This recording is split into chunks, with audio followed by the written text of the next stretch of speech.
one prays for.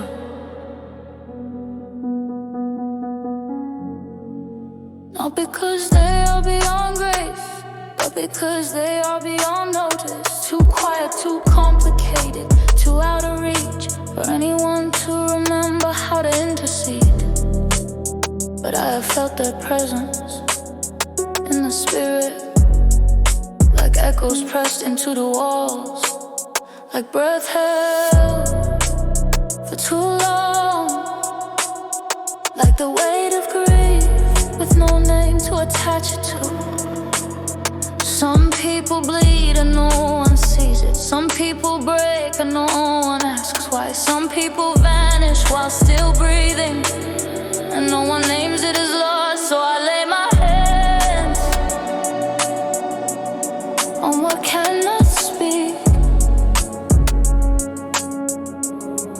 on the silence that covers too many stories, on the trauma carried in bodies that no one touches with reverence.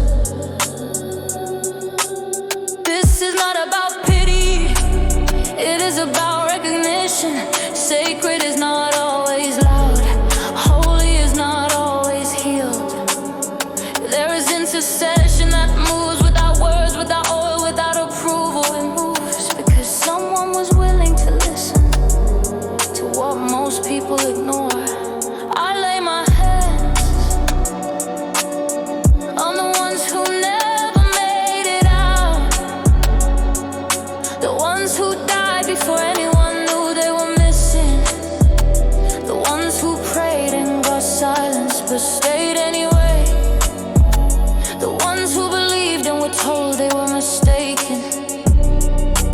I lay my hands on the addicts who still want God but do not know how to be seen, without being shamed, on the women who keep their mouths shut cause truth costs too much to say out loud, on the children who hide their tears in the middle of worship songs.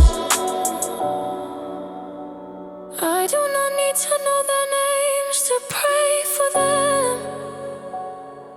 The Spirit knows, the silence knows.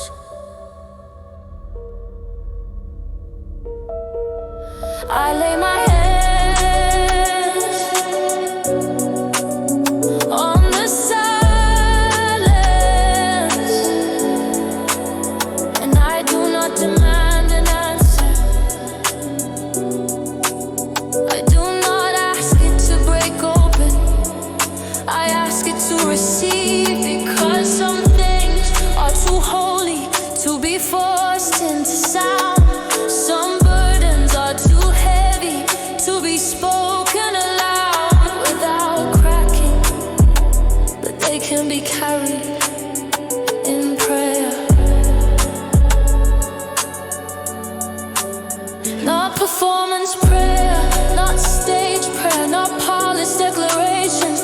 Real prayer, the kind that trembles, the kind that listens, the kind that lays down its own voice to make space for someone else's unseen ache.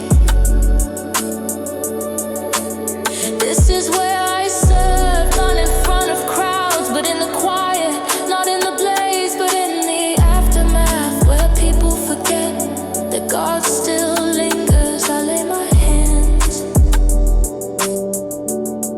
on the silence, and I say, you are not forgotten.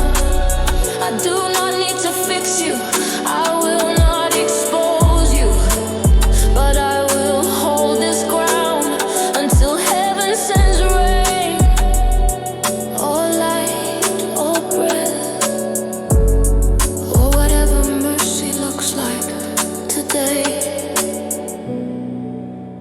There are prayers no one hears except God.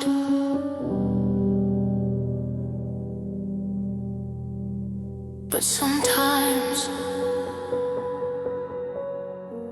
you can feel them if you stay long enough. If you do at the stillness. This is that kind of prayer, the one without music or certainty, just presence, just trust, just hands on silence, and a heart that still believes it matters.